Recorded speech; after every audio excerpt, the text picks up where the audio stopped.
Hello, everyone. My biological parents split up when I was 9. I'm male. And my parents got equal custody of me. I would stay with my mom for 5 days a week since she lived near my school, and my weekends were spent with my dad. Despite their divorce, my parents have always been kind and gentle to me. Although I was unhappy that my parents were not together, I also understood that they loved me regardless of their relationship with each other. A couple of years later, my dad met my stepmother, Gina. When my dad first introduced my stepmom to me, I was 11 years old. She seemed really nice to me, and my dad looked so happy that we met, hoping for us to get along.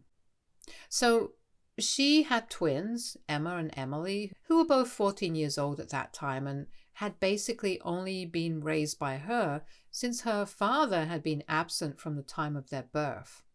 This is why the girls were quite immature for their age and would throw tantrums publicly if Gina and my dad didn't buy them what they wanted or if things wouldn't go their way.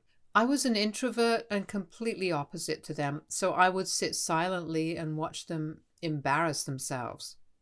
After a year of dating, they decided to get married when I was 12, and even my mom attended their wedding. I was so happy that I had a new member in our family who would also be there for me. I thought me and my stepmother were getting along until I think a few months after their honeymoon, she told me while we were alone one morning that she didn't really like me and that we just needed to pretend to like each other for my dad when he was around. She continued to tell me that whenever my dad was not there, I should not bother her since she hated seeing my face, which reminded her so much of my mom. My tiny heart broke hearing her cruel words. I did not expect her to say something like that. I genuinely liked her and thought that our relationship was going to be okay, but alas, she did not see me that way. The twins, of course, heard her say this, and they would later tease me about how I didn't have a dad and how my dad loved them more than me. I remember crying and telling Mom about this, who immediately called up my dad and gave him a hearing. My dad assured her that there was no way that stepmom would have said something like that to me and that I might have misheard her. The next weekend, when I came to meet my father, my stepmother seemed pissed. She didn't say a word in front of my dad, but as soon as he had left, she furiously whispered to me about how she was going to make sure that I would not have a dad left in my life if I ever told my mom anything about her. She also threatened me that she would divorce my dad and take away all his money, so if I didn't want to see my dad living on the streets, then I should keep my mouth shut.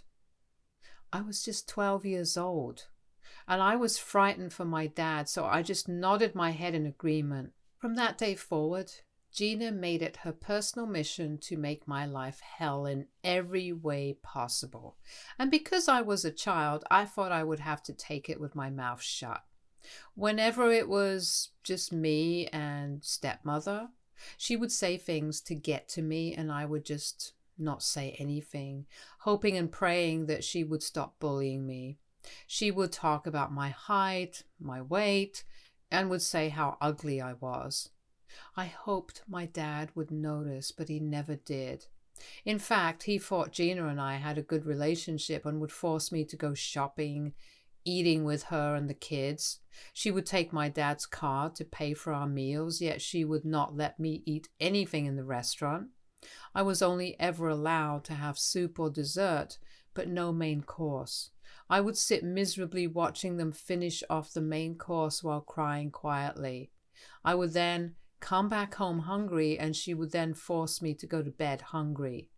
There have been so many nights when I would cry myself to sleep hungry and tired of her hate towards me. At that point, I was at my wit's end, scared, angry, and frustrated with both my stepmom and my dad. This is why I would dread visiting my dad during the weekends and whenever it was Friday evening. I would try to escape visiting my dad by coming up with excuses like stomachache so I could stay over with my mom. Of course, my parents started noticing this, and my dad would call and tell me about how sad he was for not getting to see me. My mom would urge me to tell her if something was wrong, but I would always keep my mouth shut, still scared of Gina's threats. When I was 14 years old, my dad decided to take his entire family and me on a trip to Greece. Initially, I did not want to go, but my mother told me that this was a good opportunity for me to travel and experience the world, so I begrudgingly decided to join them. As usual, Gina pretended to be all sweet and kind in front of my dad, hugging me and asking me about school as if she was genuinely interested in my life. One thing I started noticing was that she would subtly tease me in her sweet voice, which was insulting to me. But at the same time, it would not outrightly portray her as being mean. For example, whenever I talked about how I was playing basketball, she would make jokes about how I should be taller if I wanted to play that sport, even though I was quite tall for my age, and would then say how I should concentrate more on studies rather than sports if I ever wanted to be something in my life. The twins would then smirk and call me names like meathead, even though I had better grades than them. My dad would notice this but would choose to ignore it. Whenever I would voice out that what she said made me uncomfortable and hurt, my dad would insist that she was just teasing and that I should lighten up. Gina would nod her head and tell my dad how I had no sense of humor and that I should have fun just like she did. This continued to happen throughout the vacation, and one day, in a moment of anger when she and the twins were teasing me yet again about my weight, while I was trying to enjoy the pool, I decided to be vindictive. I told the twins straight to their faces about how they both had double chins, which was embarrassing, and I watched their faces fall. I then turned to look at Gina and told her that she should not be wearing a shrug over her bikini because I could still see her huge stomach protruding out, which made her look like a penguin. I watched Gina's face turn red in embarrassment, and she got up to run back to the hotel room. The twins started yelling at me for being sexist and saying how I was horrible to say this about them. Later, they told my dad, and he came to talk to me, clearly pissed. He asked if I had really talked to my stepmother and stepsisters that way, and when I nodded, he went on a rant about how he raised me better than this and how I should never talk to a woman about her weight. I argued back that they were talking about my weight, my looks, and my height, yet my dad forced me to apologize to Gina, who apparently had locked herself in the bathroom crying after what I had told her. She and the twins made a big show about accepting my apologies. When I returned back home, I, of course, told my mom about all of this, and she again talked with my dad, who was trying to blame me for everything. But my mother threatened that if Gina ever commented about my weight or looks, then she would call CPS on my father. This scared my father straight, and I don't know how, but Gina never said anything to me after that. Of course, she and the twins would blatantly ignore my presence whenever my dad wasn't around, but honestly, I was fine with that. During a time when I was 16 years old, my mom was away for a few days. I had to stay with my dad and Gina.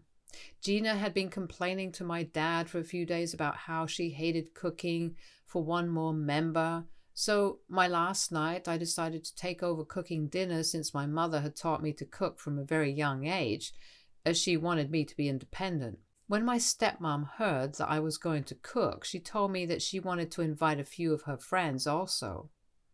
I cooked, set up the table, served dinner to everyone. Everyone seemed to love my food and even praised me. Later, my dad decided to clean the dishes, so I was free to go to my room. This is when I heard Gina and her friends talking very loudly outside my window while I was in my room. Her friends were telling her how lucky she was to have a nice husband and such a great house. When they mentioned how nice it was that I cooked for them that night, stepmom immediately went on a rant about how annoying I was and that she couldn't stand seeing my face. She told her friends how she couldn't wait until I was 18 so she wouldn't have to see me every weekend. When one of her friends mentioned again how nice I seemed, Gina told her that she had actually expected me to fail and was hoping that I would mess up cooking the dishes so she would have something to blame me for. This really shocked me because here I was trying to be polite to her even though I knew that she hated me, but she seemed to have already made up her mind and refused to budge. As time passed, this hate just kept growing. During college, when I went away, I would sometimes come to visit my dad on his insistence for a few days, but even then Gina would completely ignore me. She would knowingly schedule family activities with just dad and the twins, or her and the twins, so they would not be around much, while I would be stuck at home. Every time I would wake up late because it was my vacation time, for Christ's sake, she would yell at me and tell me how embarrassing I was. She would call me lazy and inconsiderate if I made any messes around the house, even though I would always clean it up. I knew for a fact I was always respectful to her because my dad would have my head if I wasn't. I was very polite towards her and treated them very lightly to make sure I did not say or do anything that would upset her. But it felt like it was not enough and that I was still doing something wrong. She also was inconsiderate about my privacy. She would loudly come into my room while I was sleeping and wake me up, or barge into my room without bothering to knock, which would make me extremely uncomfortable. She would randomly check my room and under my bed for God knows what. She would refuse to pick up dinner for me, but would do it for the family and would not invite me to come down for dinner. Regardless of this, I would just keep my mouth shut and my head down and try to spend time with Dad whenever I could. Now, coming on to the main incident. When I turned 21, my dad asked me to come visit him. He told me how he had some important news to share. It had been a while since I visited my dad, so I was a bit apprehensive, but my mother encouraged me to visit, saying that he had some good news for me. I agreed and booked my tickets. When I arrived, I was greeted warmly by my dad at the airport, and we drove back to his place. I asked my dad what it was that he wanted to talk to me about, but he assured me that he would reveal everything during the family dinner. When we arrived, I noticed that the twins were home also. It had been a while since I had seen them. Emma and Emily didn't even bother acknowledging my presence, and neither did I. The night during family dinner, my dad started saying how he was proud to have 3 wonderful children in his life. He spoke about how grateful he was to have such a loving family and how he wanted to share some exciting news. The atmosphere seemed positive, and I couldn't help but feel a sense of anticipation. As my dad continued speaking, he looked at each of us with a smile, including Gina, who had been giving me icy glares all day. My dad continued to say how he had recently lost his friend to a heart attack, which had given him a harsh reality check and made him think about how lucky he was to have all of us. He had also spoken to a lawyer and made a will. Hearing the word will, I immediately watched Gina and the twins perk up in excitement. Dad continued to say how he had carefully thought about it and decided to leave the house to stepmom since she was his wife. Gina beamed in pride hearing that and kissed him on the cheek. My dad lived in a 5-bedroom house, so if Gina ever decided to sell the place, she could have a fortune. Dad then continued to say that he had decided to leave me his entire retirement account money and his car. Now, my dad's car was not an ordinary car. It was a vintage car that he had spent a lot of money and time on maintaining. The car held sentimental value for both of us, as he had often shared stories of his youth and adventures associated with it. I sat there, still processing the information, and realized that leaving the car to me was my dad's way of expressing his love. As my dad spoke about how proud he was for me to inherit the car, Gina's expression shifted from pride to discontent. She exchanged glances with the twins, who seemed equally displeased. It was evident that the prospect of me inheriting a substantial amount of money and a cherished vintage car fueled their resentment. Dad, seemingly oblivious to the tension in the room, went on to say how he would leave the twins the joint bank account that he and Gina shared. Gina was a homemaker, so the money belonged to my dad entirely. He said that he wanted the money in that account to be equally divided between them. He told them how they would have money and this house to live in, so they had nothing to ever worry about in case if something happened to him. I was honestly fine with this arrangement, and it seemed fair to everyone also.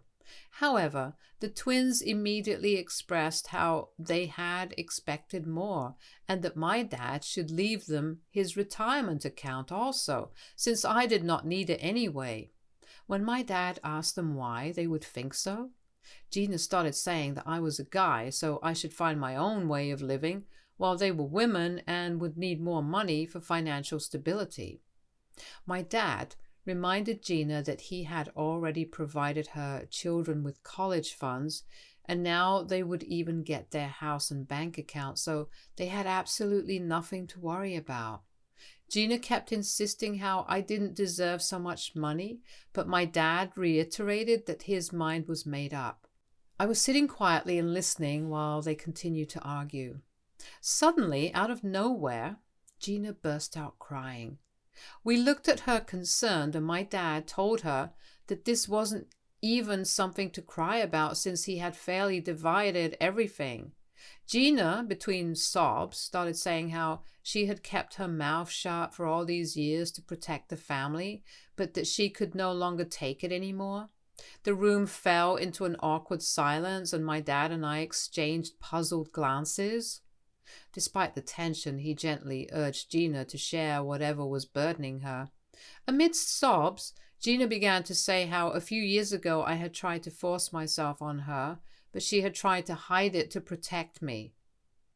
I was taken aback, shocked by the unexpected accusation.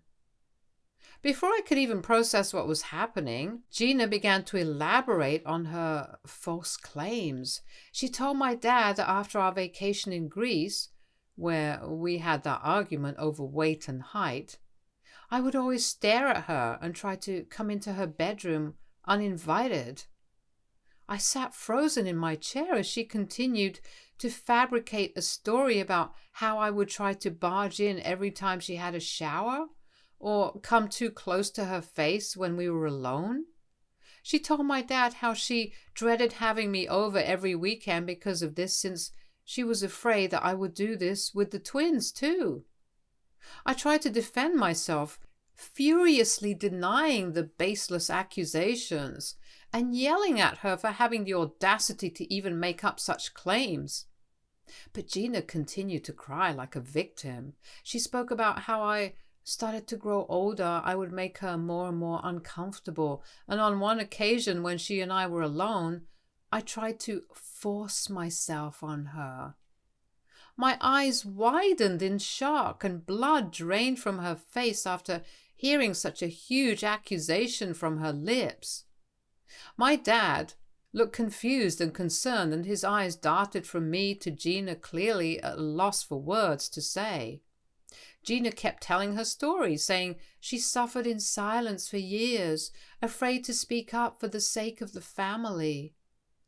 I yelled at Gina that she was a psycho, since there was no way that I had ever even looked at her inappropriately, let alone touched her. Gina yelled back that she was no longer going to keep her mouth shut, and that she needed to expose a monster like me.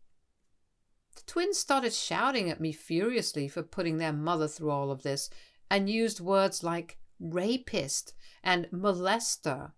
My head was spinning, and all of this felt like a bad dream. I couldn't even imagine how a pleasant evening had turned into wild accusations being thrown at me. I looked at my dad for support, but he kept quite clearly trying to process everything that Gina had said. He asked her if what she had spoken was true, and Gina nodded, saying she would never lie to him about his own son, and that as his wife, he should believe her. While I tried to defend myself, my dad asked her again about why she didn't speak about this earlier, and Gina told him how She was afraid no one would believe her since I was a minor who was trying to do inappropriate things with her. After all, she was the stepmother who had married my dad, so people would not take her word, so she had to bear all this silently to protect the family. I was crying at this point, begging my dad to not believe her. I had never imagined that Gina was vile enough to make up such atrocious things, even after what she had put me through all those years. Unfortunately, Gina's manipulation had taken its toll on my relationship with my dad, and he seemed torn between trusting me and believing the woman he had married. The twins, influenced by their mother's narrative, chimed in with support for Gina's false accusations and yelled at me to get out of their house. I yelled back that this was my dad's place and that they shouldn't believe what their mother was saying since it wasn't true. My dad was sitting quietly in the midst of chaos. He then looked up at me and told me that I needed to leave the house until this matter was resolved. It felt like a punch to the gut, being rejected by my own father who was believing his second wife over me. Hurt, confused and betrayed, I packed my belongings and left the home I once thought was mine. I flew straight to be with my mother, who was shocked to see me at her doorstep. When I told her everything, she was beside herself with rage and was ready to go face up with stepmom. But I requested her to not do something like that since there was no guarantee about how psycho Gina was. If she could make up such crazy lies just to get me kicked out of my dad's house just because she was upset at what I was going to inherit, then she could make up a lot more to destroy my life. I couldn't take the risk of having her in my life any longer, and this is why I decided to cut off my dad permanently. Since he had chosen to believe her, he didn't deserve to have me in his life. Later I heard from my mom that my dad did call and tell her about how he was ashamed to have a son like me and that he wanted nothing to do with me. My mom tried to defend, but it fell on deaf ears. She also received a lot of flack from my dad's side of the family who believed Gina's story as well, and told my mother that she had raised a pervert. I can't even imagine how painful it must have been for my mother to have heard these words about her son. Clearly the damage was done and Gina had won. I wish I could write that my life started improving after cutting her off, but it didn't. Gina and the twins would continue to send me a barrage of text messages saying unspeakable things and threatening that I should stay away from my dad forever. It became so bad that I had to change my number just to escape them. Things didn't improve for me even after that, because after what Gina had put me through, I was scared of being near any woman. I was scared that I would be again falsely accused of something like this and lose my job and career. I was afraid to meet anyone or go out on dates. Throughout all of this, Mom has stood by me and believed me. I went through severe depressive and suicidal episodes, and my mom flew to live with me for a couple of months so I would be all right. Slowly, my mental health recovered and I started to live my life. Eventually, I met a wonderful woman named Marsha who brought the sunshine into my life. She has absolutely changed my life, and my mom adores her as well. Marsha and Mom are everything to me, and thanks to them, I continue to live my life with purpose. Just a week ago, I received a call from an unknown number. Thinking it might have been Amazon, I picked it up. To my shock, it was Dad. I was taken aback by hearing his voice, and the first thing he told me was how much he had missed me. It had been a long time, almost 7 years, since I had heard from him. He sounded old.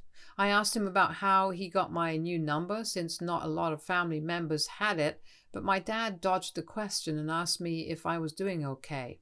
I kept quiet and then told him not to bother me again since I had nothing to tell him. This is when my dad broke down and started to cry. He begged me to forgive him and kept saying how bad he was to have abandoned his own son. My curiosity piqued and I waited for him to explain himself. That is when my dad started to say how Gina had been cheating on him with his best friend for a few years, and after he confronted her with proof, she didn't even bother hiding any longer and said she was tired of being married to a pathetic man like him. Gina revealed to him that she had only married him for his money and that she hated being someone like him. When my dad kept pushing her for more truth, she finally admitted how she had made up all those accusations about me because she hated me as well and wanted all my dad's wealth for herself and her daughter because they deserved it. As you can imagine, my dad divorced her and she got nothing from the marriage since she had an affair, even though her lawyers tried to fight for alimony.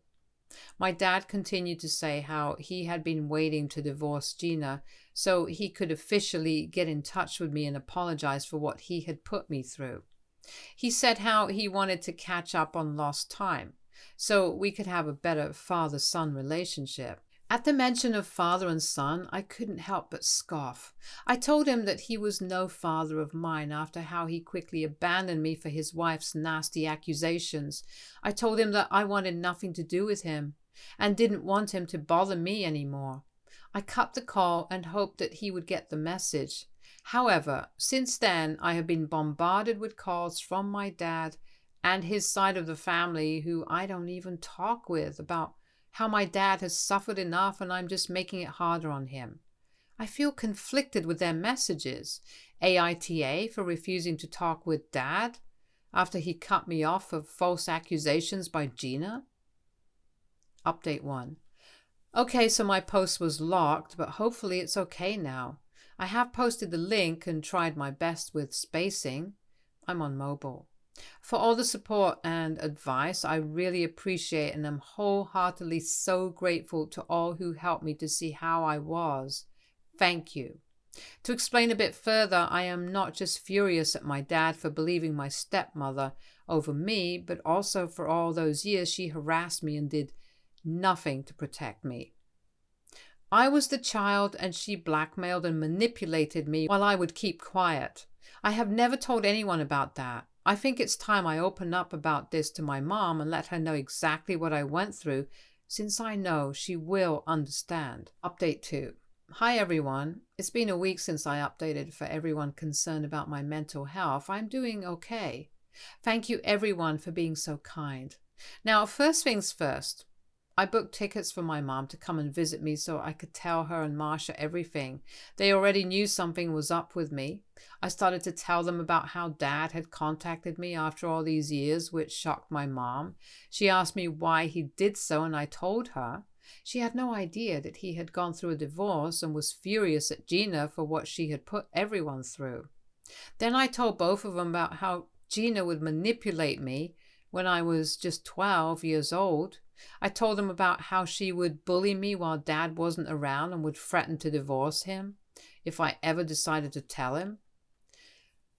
I didn't realize how traumatic these events were when I started to slowly open up about all these incidents that had happened to me one by one. By the time I was done recounting, I had tears streaming down my face. Marsha and my mom were crying quietly as well. My mom immediately got up to hug me and kept repeating how I should not have held this all in and that it was okay for me to share this. I cried for half an hour straight while my mom continued to hug me. Marsha also told me how no child should have gone through this and that it was completely fine if I chose to not speak to my dad ever again, since he should have done a better job protecting me. My mom nodded and told me that I didn't have any obligations to explain anything to my dad because when I needed him the most, he chose to believe his wife over me, and the only reason he was contacting me now was because he was lonely and had no family left. This is when I realized that they were indeed right. My dad perhaps never really loved me, because had he really loved me and known me, he would have never believed that I was capable enough to sexually assault someone. Since then, my mind has been made up after the conversation. After years, I feel so much lighter saying all my past with Gina out loud to my mom and Marsha. I have blocked my dad and will continue to block any other family member who decides to interject in my life. I owe no explanations to the ones who chose to abandon me. Update 3. Wow, I wrote this post 6 months ago and I can't believe how much my life has changed since. I want to start by sharing something happy. I proposed to Marsha and she said yes. My mom is happy for us and we're thinking about moving closer to her because the schools are better there. Both of us can work from anywhere, so it makes sense for our future family. I've also started therapy thanks to the advice of people on Reddit. It's helping me feel better step by step. I'm trying to focus on the good things in my life, like Marsha and my mom. They've been there for me, and I'm grateful for their support. The past has been tough, but I'm looking ahead to a brighter future, free from all the lies and family drama. Stay tuned for more stories from our girl relationships.